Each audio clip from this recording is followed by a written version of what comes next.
Gujarat focus ન્યૂઝમાં આપનું હાર્દિક સ્વાગત છે। હું હિરલ। આજના મુખ્ય સમાચાર। ઉમિયા માતાજી સંસ્થાન સોલા દ્વારા સમાજના ઉત્કર્ષ અને સુવિધા માટે ભવ્ય ઉમિયા માતાજી મંદિર, આધુનિક boys and girls hostel building અને સુવિધાસભર ઉમિયા પાર્ટી પ્લોટના નિર્માણ અને વ્યવસ્થાઓની જાહેરાત કરવામાં આવી હતી। ઉમિયા માતા સંસ્થાના પ્રમુખ શ્રી બાબુભાઈ જે.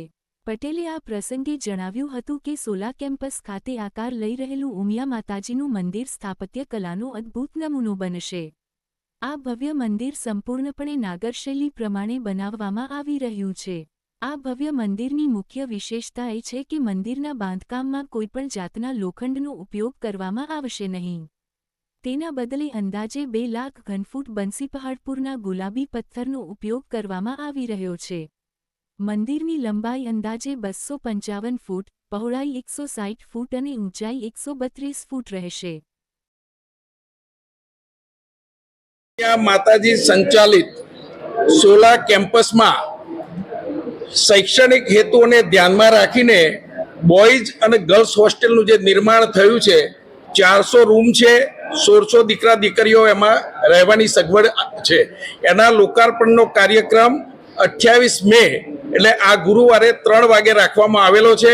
एसी डोमनी व्यवस्था छे अने बधा ज मित्रोने समाजनी अंदर अमे एक बधाने आह्वान करीए छे કે આવા ભવ્યાતિ ભવ્ય કાર્યક્રમની અંદર આપ સૌ ભાગીદાર બનવા અને એનો લાભ લેવા માટે જરૂરથી 3 વાગે પધારશો। આપ સૌને સંસ્થા વતીથી અમારું ભાવભીનું આમંત્રણ છે। અમારા કાર્ડ આપણને પહોંચ્યા હોય કે ન પહોંચ્યા હોય પણ આ તમારા માધ્યમથી અમે આપ સૌને સમાજના સૌને આમંત્રિત કરીએ છીએ।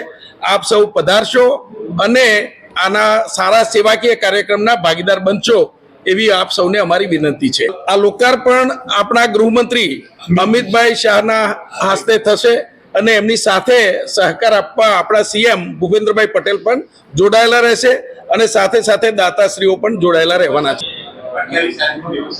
આપણે અહીંયા બહાર તમે બહાર જોઈ શકશો મોટા ડોમની વ્યવસ્થા કરેલી છે।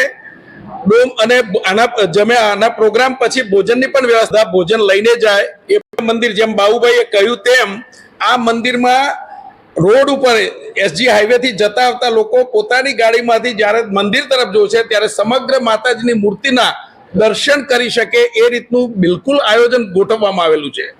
પ્રાયોરિટી હતી કારણ કે ગરીબ વિદ્યાર્થીઓને રહેવાની સગવડ પહેલી આપી દઈએ તો એક સારું કામ થાય એ હેતુથી મંદિરનું કામ ને પણ થોડું સ્લો ચાલે પણ એની સાથે સાથે રહેવાની અને શૈક્ષણિક વ્યવસ્થા પહેલી ઊભી થાય એની પ્રાથમિકતાને ધ્યાનમાં રાખીને બહુ જ અમારા અહીંયા બધા કાર્યકર્તાઓએ એટલું બધું ધ્યાન રાખ્યું છે કે આ જલ્દીથી જલ્દી આ પ્રોજેક્ટ જે ઝડપથી પૂરો થયો છે એ તમે કલ્પના પણ ન કરી શકો।